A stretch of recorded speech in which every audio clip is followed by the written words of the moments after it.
Olá, eu sou o professor Diogo Comba, o Diogão da redação de Português e Literatura também. É assim que você me encontra nas redes sociais, professor Diogo Comba. Peço que você se inscreva no canal, deixe o seu like e ative o sininho. Hoje nós vamos continuar a leitura do capítulo 6, a parte 2, de Senhora do José de Alencar. O tema da conversa era invariavelmente o ausente. Não cansavam nunca os elogios.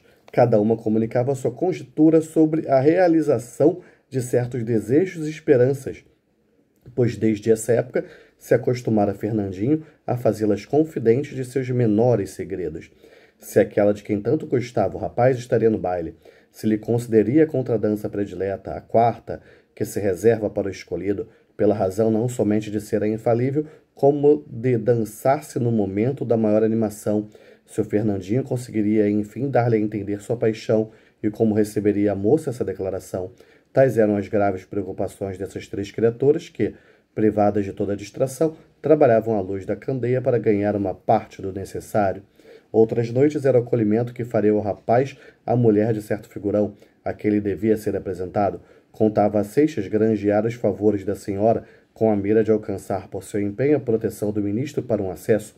A mãe e as irmãs, às quais ele confiara o projeto, inquietas do resultado, rezavam para que fosse bem-sucedido, não percebendo em sua ingenuidade a natureza dessa influência feminina que devia malear o ministro.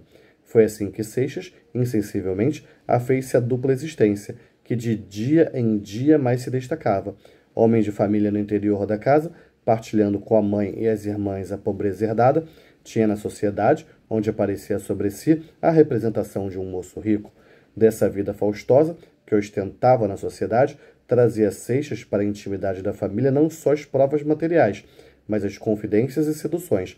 Era então muito moço, e não pensou no perigo que havia de acordar no coração virgem das irmãs desejos que podiam supliciá-las. Quando mais tarde a razão devia diverti-lo, já o doce hábito das confidências a havia adormecido. Felizmente, Dona Camila tinha dado a suas filhas a mesma vigorosa educação brasileira, já bem rara em nossos dias, que, se não fazia donzelas românticas, preparava a mulher para as sublimes abnegações que protegem a família e fazem da humilde casa um santuário. Mariquinhas, mais velha que Fernando, vira escoarem-se os anos da mocidade, com serena resignação. Se alguém se lembrava de que o outono, que a estação nupcial ia passando sem esperança de casamento, não era ela, mas a mãe, Dona Camila, que sentia apertar-se-lhe o coração quando lhe notava o desbote da mocidade.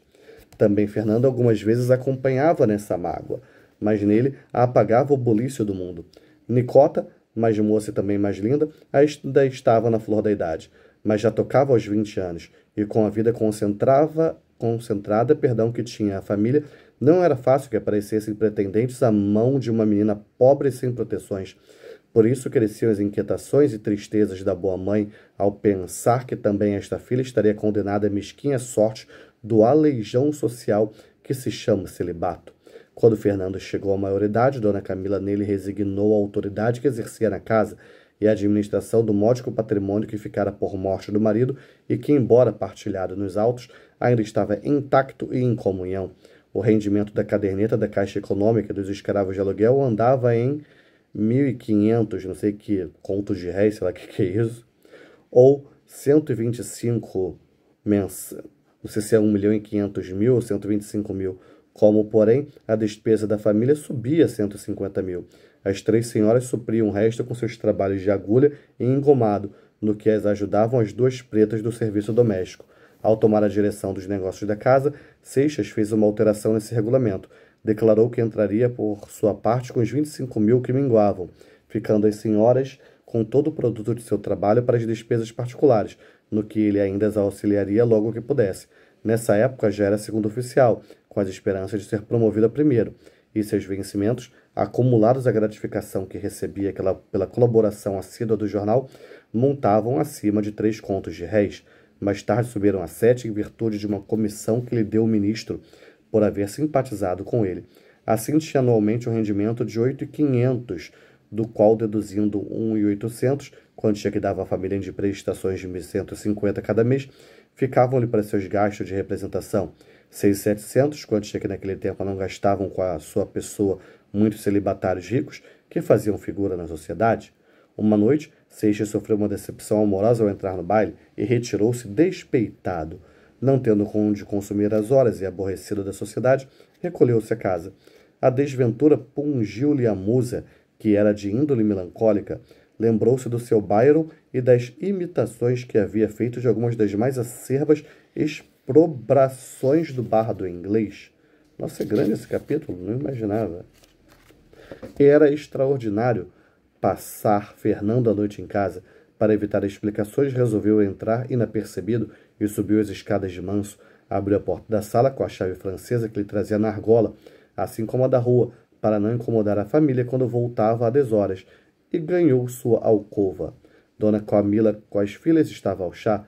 Havia de visita uma família da vizinhança. As moças conversavam alto. No meio dessa garrulice, ouviu Fernando que falavam da representação de uma ópera que se dava então no Teatro Lírico. As amigas tinham assistido ao último espetáculo e referiam, por miúdo, as duas irmãs, encarecendo o divertimento com muitos louvores. Ainda não viram? Pois não devem faltar. Vale a pena. Peçam a seu irmão.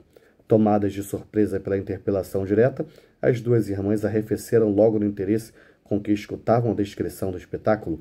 Retraíram-se ambas silenciosas, mas insistindo as outras com alguma malícia, a Mariquinhas, que era mais desembaraçada, respondeu: Fernandinho já nos convidou muitas vezes, mas tem havido sempre um transtorno qualquer. É verdade, observou Nicota.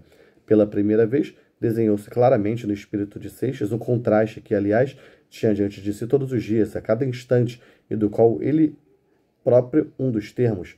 Enquanto lhe minguavam as horas para os prazeres de que se fartava, aquelas três senhoras ali desfiavam as compridas noites sem outro entretenimento além da tarefa jornaleira ou daqueles ecos do mundo, que até lá chegavam com alguma rara visita. Consigo unicamente despendia ele mais do triplo da subsistência de toda a família. Nessa mesma noite, para ir a um baile de que saíra apenas chegado, dissipara a maior quantia da necessária para dar às suas irmãs a satisfação de um espetáculo lírico. Estas ideias apossaram-se de seu espírito. Em vez de riscar o fósforo, já em mão para acender a lâmpada que lhe alumiasse a vigília poética e o charuto que lhe opiasse a musa, atirou-se à cama, fincou a travessa no travesseiro e dormiu o sono do justo. Na primeira noite de representação lírica, Fernando levou ao teatro a família.